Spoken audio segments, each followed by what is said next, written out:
everyone, and welcome to Author Chat with Andrea.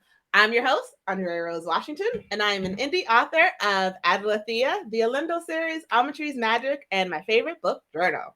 Today, I am joined by the amazing author and the Virtuous Con creator, Cerece Renee Murphy.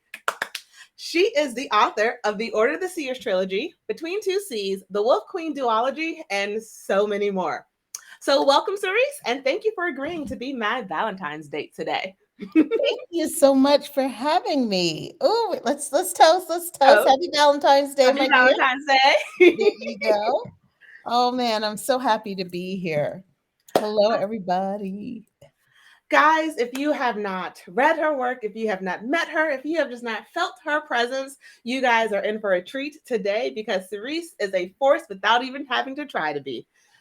Oh, she's amazing. So let's get started with one of a quick little easy question that I find is very easy, but also could be difficult depending on what you want to say and what you don't want to say. So tell us a little bit about you, your work. What got you into this? Oh man. Okay. I started out as a reader. I never, some people, you've always known you wanted to write. I never thought I would be a writer. I've been, but about almost, 10 years ago, more than that, 12 years ago, I had the idea for my first original sci-fi story. It was called Order of the Seers. And I have been a sci-fi fan since my mom took me to see Empire Strikes Back in the Uptown Theater in Washington, D.C. Hey, all D.C. people. What up? Um, and I've been a fan since then. So the idea that I would get a sci-fi story of my own was just something I never thought would happen. And I was so excited about it. I just wanted to see what would happen in the story. And Mhm. at that point, I had no plans to publish it or anything like that. I just wanted to write the story. And that's how it started. And we're still going. So for those who don't know, so Cerise, I've known her for a couple of years, and I sell with her at Awesome Con and at New York Comic Con. That's And my right. favorite thing is when all of our books are on the table, I'll say I wrote one, two, three, and then she wrote the other 61. Which is not true. Which is not true. But she says Because it. you have a trilogy, you have three trilogies right now with the children's books and with the Order of Seers. That's You right. have a duology, you have To Find You, you have a collection of short stories, and I believe you have something new coming out. I saw on your website, The Hunger. Yes, yes. It's it's crazy. See, once you start, you cannot stop. Yes. Yes, no. I'm working on actually two books right now. One is a short story collection for children, five Hmm. short stories. Each it's called Magic in the Everyday, and each one features some sort of lesson about parenting and the magic of that, despite the challenges of that. And then The Hunger is the prologue to a steampunk murder mystery romance that is about a young woman who is determined to become a demon slayer until she meets a demon and actually falls in love with him and everything that happens after that.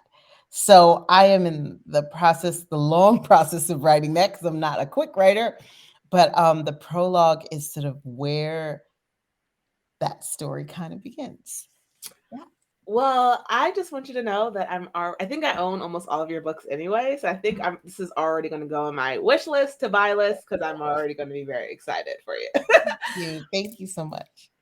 So with every story, because I will say this, with a lot of authors that I've read, a lot of their books sort of have a similar trajectory. They have a similar plot line, they have a similar story, but you write in multiple genres, and I feel like even though your stories all sort of speak like you, they're a different aspect of you. So you have the Order of the Seers, which is the sci-fi um uh I know this. I always sell it, but I also I know, but it's like now you got to say it, but that's okay. I can. Minority Report meets the X-Men. Yep. And then you have historical romance of like two souls trying to find each other throughout time. Then to like a wolf queen who lives in a fictional northern African continent, where did your ideas come from? Because I tend to think all of my stories are sort of similar, even though I do have a little bit of sci-fi, a little bit of fantasy. But where did these very different story ideas come from? You know, I dream all my stories. I have no idea where they come from, but I'm just grateful when they arrive. I'm someone who reads in every genre. I watch every genre. I listen to every genre of music except for country. Um, so it's not surprising to me that I get dreams from all over the place because I am kind of all over the place. Maybe that's the story. I'm just a little crazy. And so that's why my stories come in so different. But I'm just really grateful for it. So the sci-fi western that's in between two seas, I remember dreaming the story, and it started with um, a woman and a man on a train, and I knew that she was from a different world, and I knew that they were being hunted by bounty hunters. And I woke up, that was just the first sort of image. Mm-hmm. And I feel this, I see an image, but I feel the story. And so I woke up and I was like, oh my gosh, I'm gonna write a sci-fi western. I mean, I was more surprised than anybody because, and that's how it is every time. Like, oh my gosh, with the Wolf Queen, I'm going to write a fantasy. Like, I had never planned to write a fantasy, but Order of the Seers, I thought it was going to be one book. And then when halfway through the first one, I realized it was a trilogy. Well, I had no plan, but and I already started, so I had to keep going. And it's just like that with each story. And it's a wonderful journey, and I'm still the audience, which is so much fun. It is. It is. It is. It is a lot of fun being the audience to your own story, to read it and to get excited like someone who's never read your stories or your work would as well. And like, oh my gosh, this is where the story's going to go. Oh, It's the best. And 10 years later, I still feel that way. Oh, that's great. That gives me hope.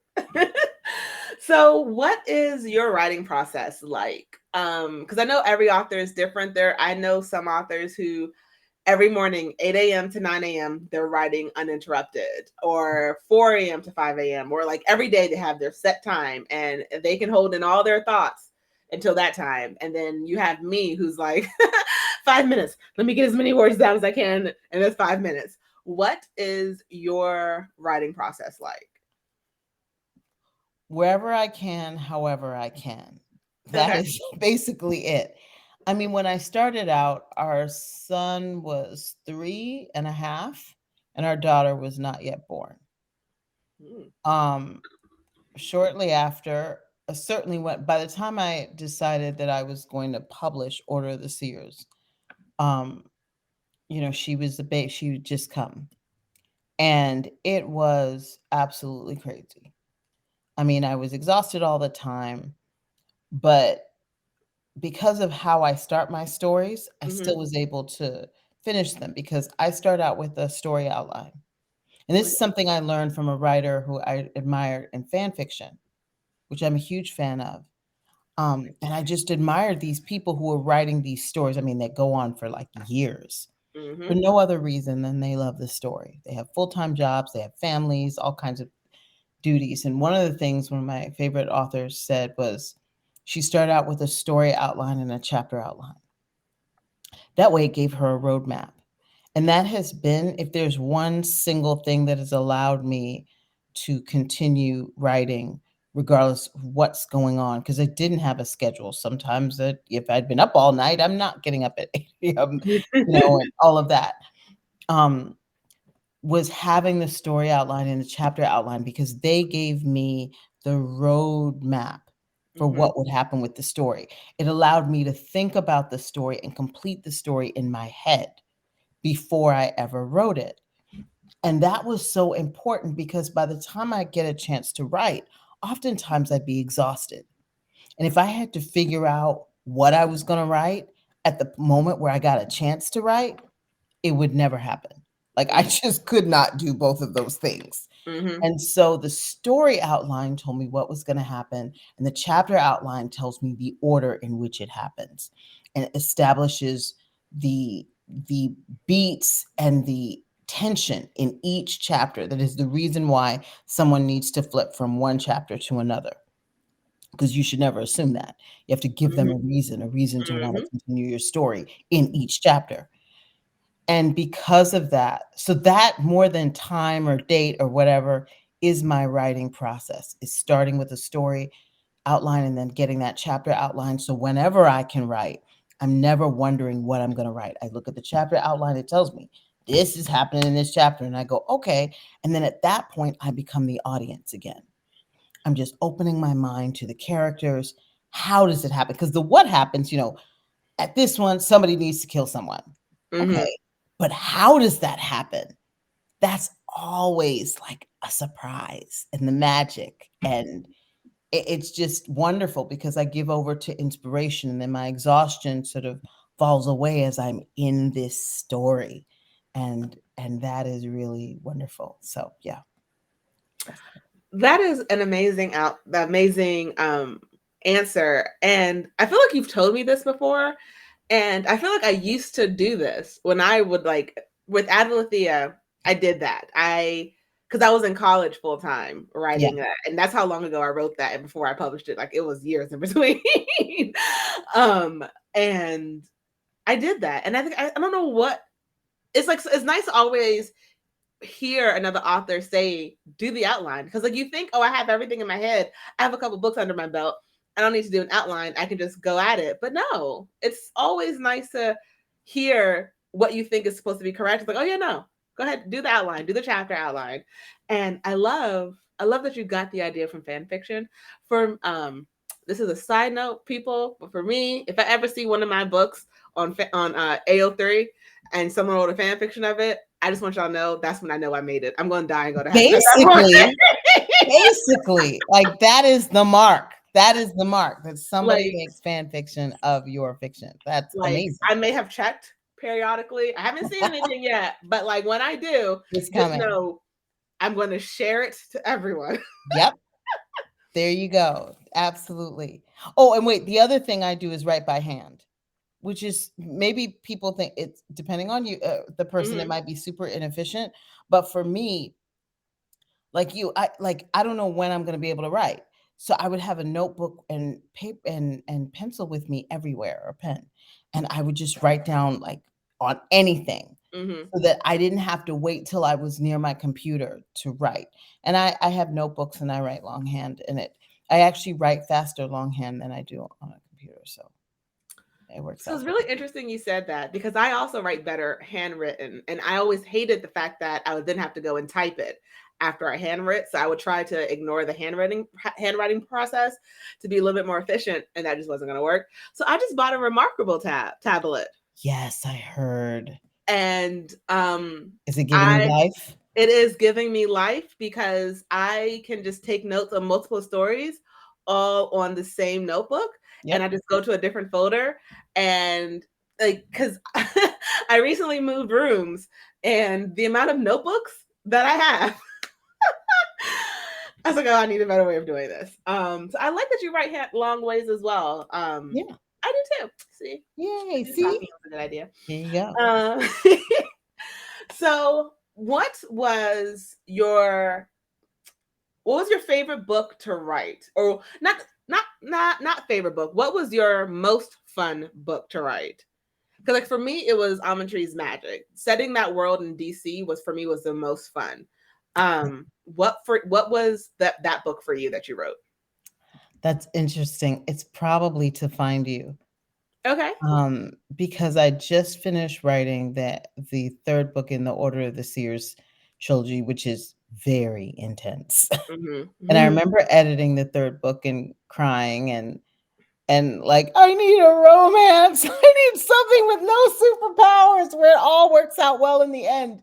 And no sooner did I say that I had to stop editing The Last Seer, which is the last book in Order of the Seers, and start outlining To Find You, because the ideas were just coming. I could immediately see it.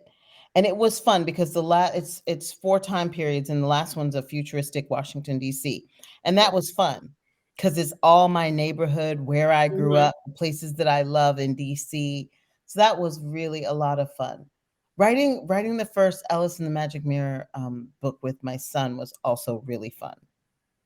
Yeah, just because he wanted me to write a book for him, and I Oh. was just so thrilled to be able to do that. So that's actually really sweet. I love that. It almost sounds like To Find You was almost like a palate cleanser, but also was a um revitalized you almost, because there's sometimes where writing a book drains you. Yeah. And my second one, the second Lindell drained me. And I tell people when they buy it, I'm like, I was going through some stuff when I wrote this, so enjoy.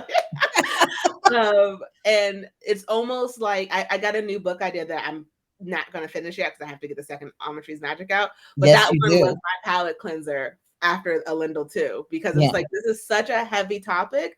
The character is like going through a lot in this Yeah. one that I just need something happy, please.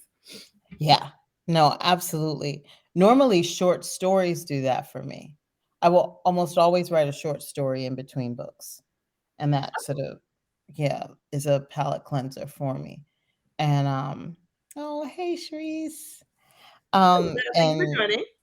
yeah, so it's really yeah, normally I do that, but To Find You was absolutely that. And it's kind of 4 short stories. So yeah, it was That's true. wonderful. Yeah. So, um, we always get this at Comic Cons, and I always tell people it's like choosing which child you love the most. What book is your favorite book? Whenever we get this at Comic Cons, I just lie and tell them I can't choose. Everyone has a favorite. It's like every parent has a favorite. They're not allowed to say which kid's their What favorite. is your favorite book of yours? I can't tell. I can't say that. Well, So my answer is always Adelathea, because that's the one that made me an author. yeah, And that's so, right. and it's complete. It's done. It's easy. One story. You understand my writing style, and you're done. Right. And if you love it, you love it. If you hate it, you hate it. There is no in between with that book. So I always say that's my favorite, but it's hard to pick one because they're all a different piece of me. Yeah. So out of your others, what is it? What's the Hamilton line? 51. Hush. What is your favorite book of your stuff? My favorite is usually the last one I wrote because I'm the closest to it. But I love them all for very different reasons. Like Order of the Seers, like you. Order of the Seers was me stepping out as an author. It Mhm. was the first story that made me think I could be an author. Hey, oh, Hi. hey, everybody. So it has a special place in my heart. But then To Find You, was just so completely different. And when I told people I was writing a historical romance, they were like, "Don't do that." Oh, cute. Hey, She is Karma. amazing. If you Um, guys have any questions for her, feel free to put them in the chat and we will oh, discuss them here. Karma is an award-winning author. Yes, the Blurred Girl is here with us. She just finished a comic for Marvel, and she is the author of Protectors of Wakanda. So there you go. Oh, yes, you did. Thank you so much. Thank But you.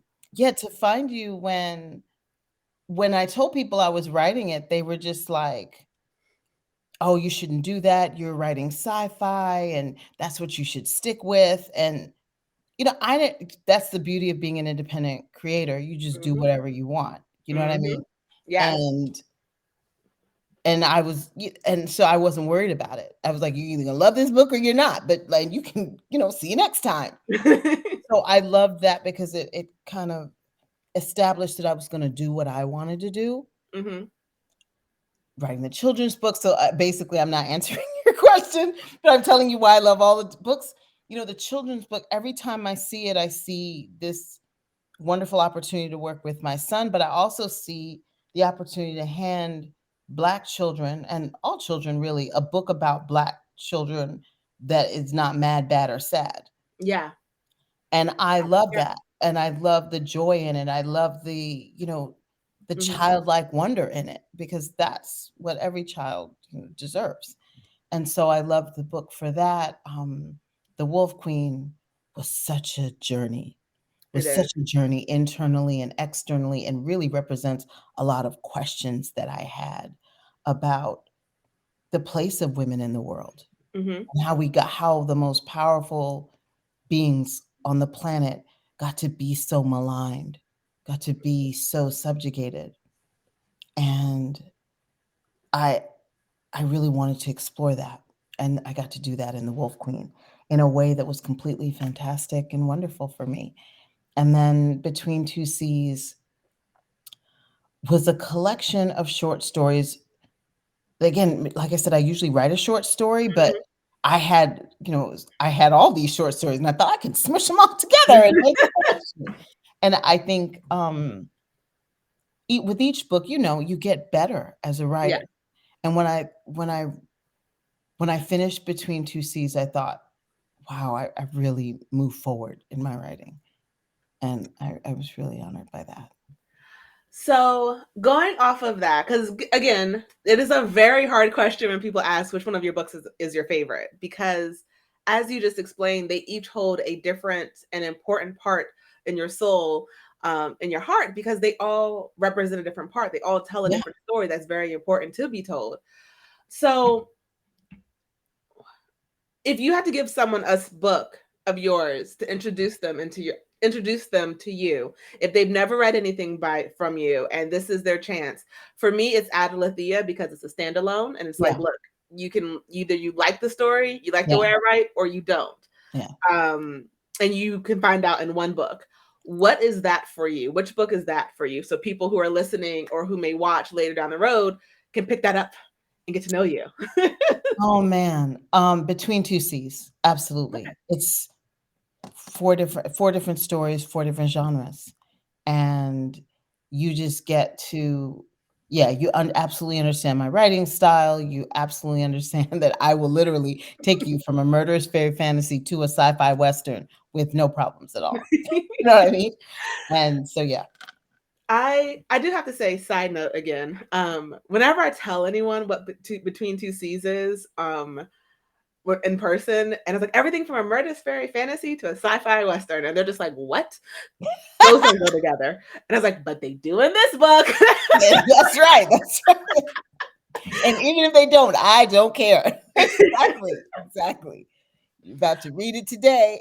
So, yeah. So I know you did touch on this a little bit, in the earlier bit about how your writing process is how you always have a notebook with you, have you while you always have a pen and pad, and I gave my unofficial ad for a Remarkable tablet. There you go. I Um, saw that. um, do you ever find the time where you actually have to plan out time to write? Like, is there ever a time where you're like, I want to have this new book for this convention or this new event, and then you make the time for your writing? And when you do that, how do you? Because I feel like sometimes I just have to book a hotel somewhere and like I just need to be away from everything. Yeah. Otherwise, I'm not going to get anything done. How do you find and make the time to finish it? Because, like you said, you are a very busy woman, very in demand. Well, I try to do the weekends or the mornings. Like right now we're in the middle of Virtuous Con, and I just want to say shout out to my team because lots of folks that are in here. Hey, Hungry Bleak. Hey, Antonia. A lot of folks that are here. Karama, Cherise. They're all part of our Virtuous Con team, and they just got out of a meeting probably. like how to go, y'all. Anyway, okay. See, I gotta focus. I gotta focus. We're coming to Virtuous Con next. That's the Um, next question. that's right. That's right. So like right now, it's hard to be in that writing space. But Hmm. as soon as Virtuous Con's over, because I try to have a book every October for New York Comic Con. So I have a long distance to travel and a short time to get there because I am not a fast writer. So I will grab some morning time between 7 and 8. I also can write at night for a little bit. It might be 30 minutes, but it could be a powerful 30 minutes. And then my weekends, like I'm just going in like full blast. But it's really more about establishing a rhythm. Hmm. Like you've heard me talk about this before. The more you show up for your story will show up for you. So if I'm writing regularly, it's not hard for me to drop down into the story That's because it's true. right there, sort Hmm. of close to my frontal lobe. If it's taken a week, 2 weeks, 3 weeks, a month, my characters get really attitudinal. I'm like, okay, what happens next? And they're like, oh, I'm sorry, who are you? We don't know I you have not anymore. seen you in a You while. haven't been here. You haven't been here in a while. We don't know Yeah, you. maybe I'm not going to tell you today, you know? And then I have to go do some research until they stop being mad at me. But really, so it's about every time I do get a chance, just having those touches that are close enough so I Hmm. could drop down into my story. You are just like giving the world the best advice today. And by the world, I mean me because I'm going to take all these back with me. Welcome. So, this is a perfect segue into the next little portion of our chat. Virtuous Con. Yes. Virtuous Con, for those who don't know, I'm not gonna say the whole thing because I know we have the creator here, so I'm gonna say it. I'm gonna let you say it. But Virtuous Con is an amazing virtual convention, Comic Con convention. And get if you're listening to this for the first time and you've never heard of Virtuous Con, get out of your head what you think this is. This is not Zoom. This is not just meeting over Facebook. This is one of the best in-person virtual events I have ever been a part of. And in my day job, I am a meeting planner. I do virtual events. I gave that platform to my job because I was like, no, we need to do this. We need to use this platform because this is the best in-person virtual event I've ever been to. Yeah, So it's pretty go. amazing. What is Virtuous Con? Thank you for that intro. So, Virtuous Con is an online sci fi and comic culture convention that celebrates Black and Brown creators in film, books, comics, graphic novels, and visual arts and crafts. And thank you, Antonio. So, we meet, well, we do a couple of events, but our signature event is Virtuous Con Black History Month, which happens every February. Spoiler. And this year it is the last weekend in February, 25th and 26th. And it is an actual virtual live environment Mm-hmm.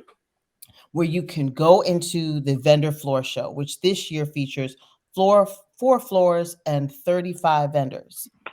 And yeah, it's amazing. Snaps and And claps. there you go, authors to comic creators to photographers and fine art. I am so excited about this lineup. And if you want to check it out, go to virtuouscon.com and click on the vendors tab at the top, and then you are going to see just a sample of the vendors that are going to be there. You can click on their websites, check them out, but you're going to get to meet them live next Mm-hmm. weekend. And I can't believe it's next weekend, the Oh my 25th gosh, and it is. 26th.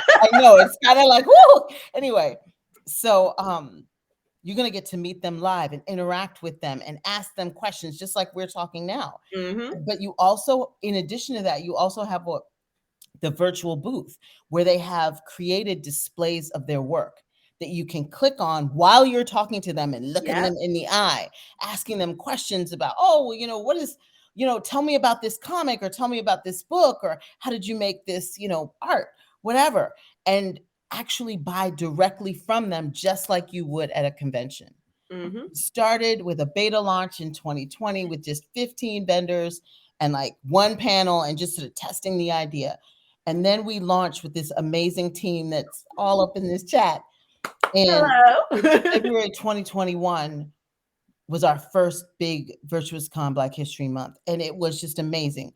We had the vendors, we had this interaction. And like you said, we tell people that it's interactive, but they don't really believe us. And so Mm-hmm. they click on the link and they go into the virtual room and then they're at your booth and they're like, oh my God, it's so funny. It's like you said you wanted an interaction, but you weren't prepared. Hi, I'm Andrea. Hi, I'm Cerise. Let me tell you about my books. And they're like, oh, wait, I'm not ready. You said it was interactive, but I didn't know it was really interactive. And then like people get comfortable with it and they're like, oh, wait, I can talk to you and I can ask you questions. And it's just amazing. And it's like that for 2 straight days. And then we have panels. We Mm-hmm. have over 13 hours each day of panels. Oh my gosh.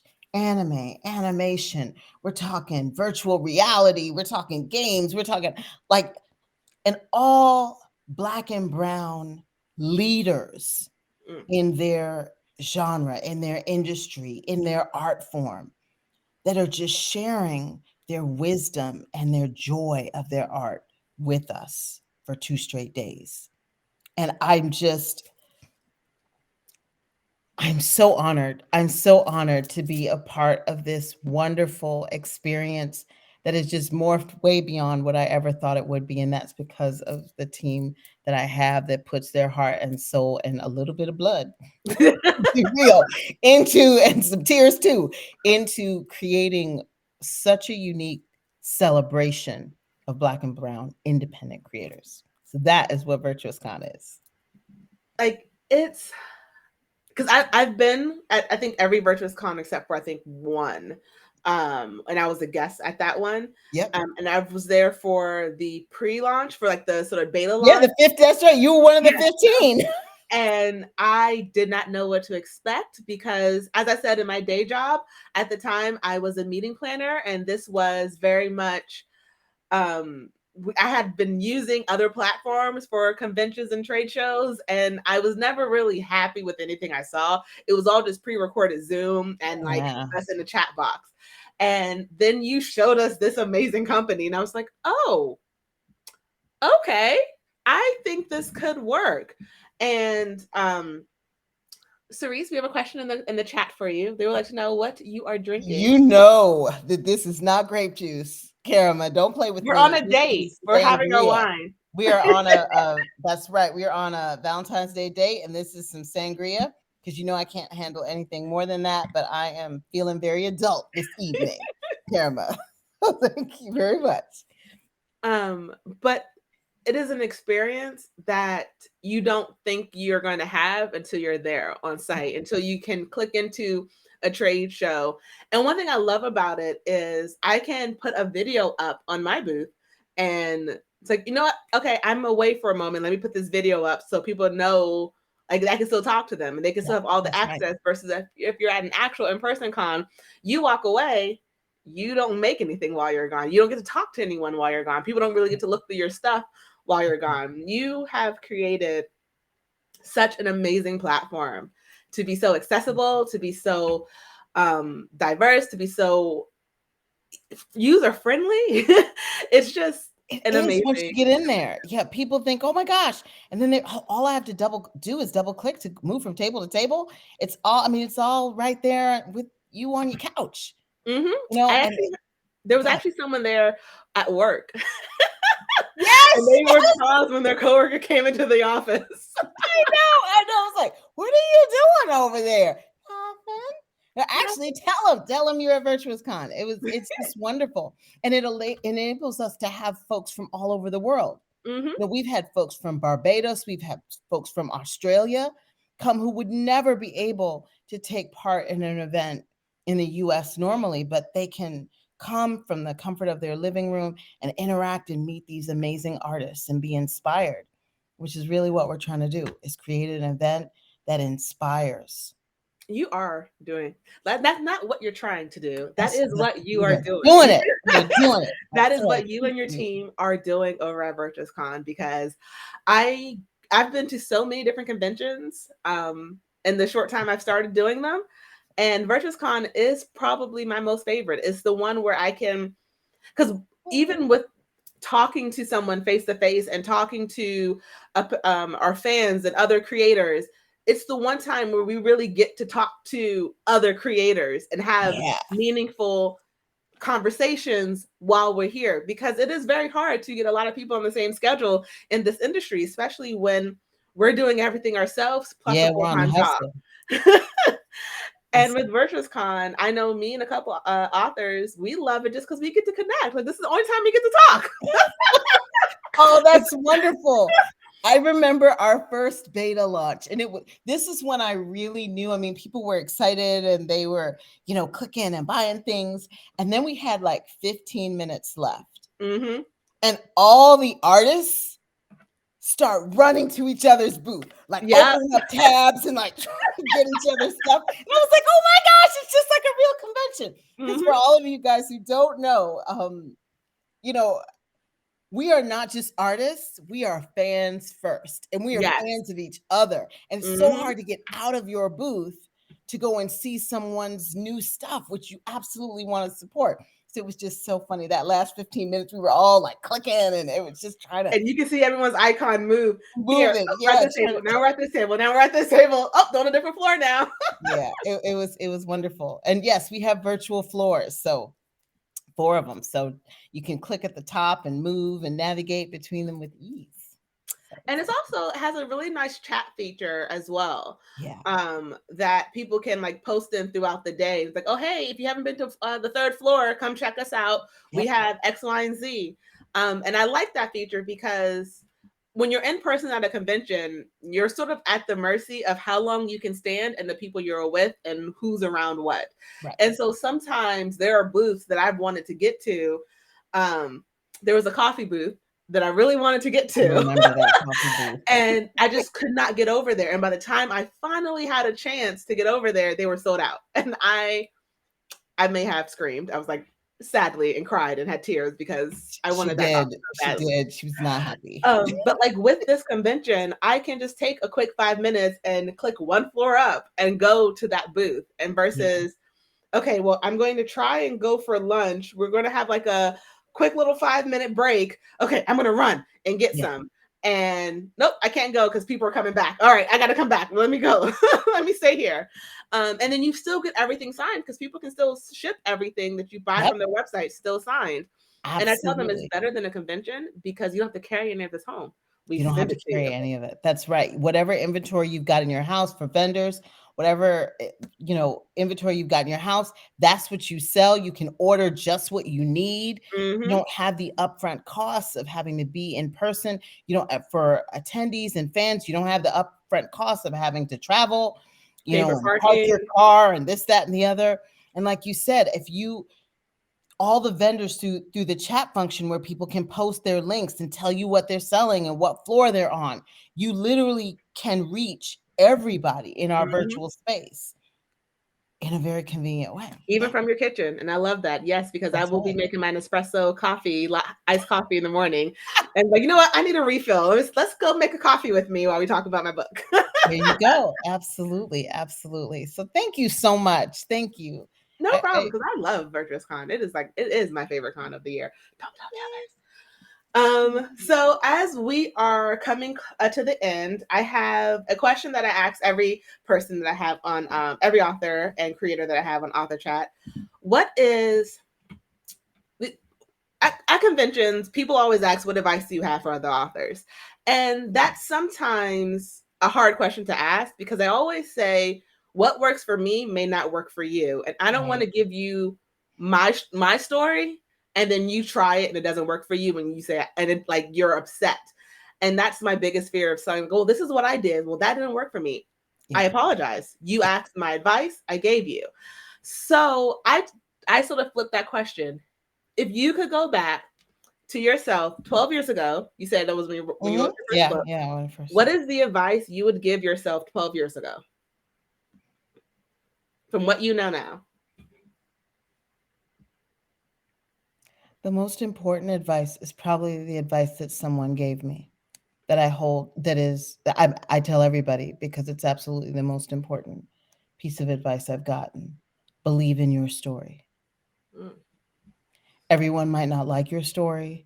Everyone might not see your story the way you do, but you must, even if you can't believe in yourself. And in the beginning, that was absolutely true for me. Every day was a struggle. I kept doubting myself, doubting my ability to tell this story that was in my heart. But what made me not stop was I believed in my story. I believed in my characters. And I knew that if I did not tell their story, no one would. And so I refused. I fought through my own fear because I believed in them. And believing in your story can get you through many, many, many dark nights. So that's what I would say. It's the best. That's what my friend told me, and that's what I tell everybody. That is an amazing advice. I wish I would have known you right when I started my first. That is great advice because it's not guaranteed that everyone's going to like your work. It's not guaranteed that everyone's going to like what you wrote. And that's okay. And it's okay. And I don't think it's spoken about enough that it's okay that people don't like your work. Yes. You like your work. Because I now tell people at conventions, I write what I want to read. Like I hope someone else likes it, but I write what I want to read. That is amazing advice. Believe in your story. I just thank you. Thank you. It's just so, see, I believe honestly that each story is a blessing, and a blessing is not complete until it's shared. Yes. So when I get this story, I don't write the story for me, because I could think about it all day and it'll be in my head, and I'll, finish thinking about it and then I'll enjoy it. The story is really for someone else who needs to feel connected, who needs to feel seen, to be heard, to be challenged. And if you can't get past yourself, and that's a great myth of writing, is that you think it's about you. It's not about you even a little bit. You're just the conduit. You know what I mean? It's not about you at all.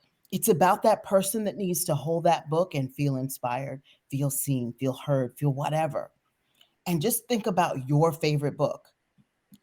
That author who wrote that book felt as much doubt. It's hard to believe it. Yeah. The artistic process is one of it. Out of your own way, almost all the time. They felt that same doubt. Imagine if they had let that doubt stop them.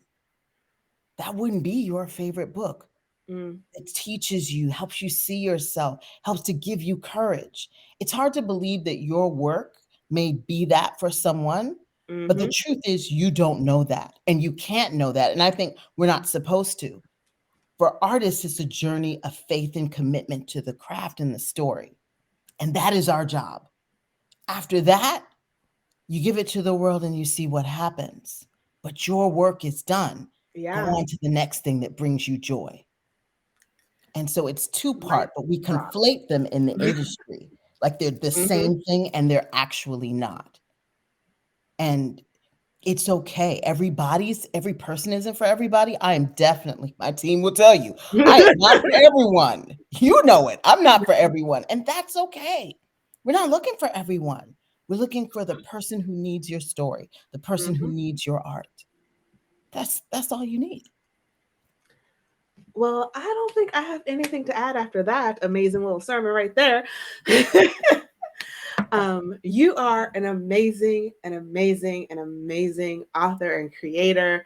So are you, my dear. I couldn't even say it better. I don't think, just mic drop. Like,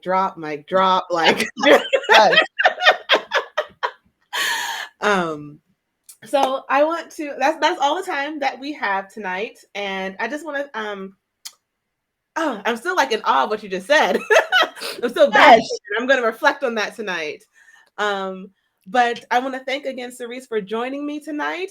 Make sure you check out all of her work. I will be posting links to her websites and her social medias in the description.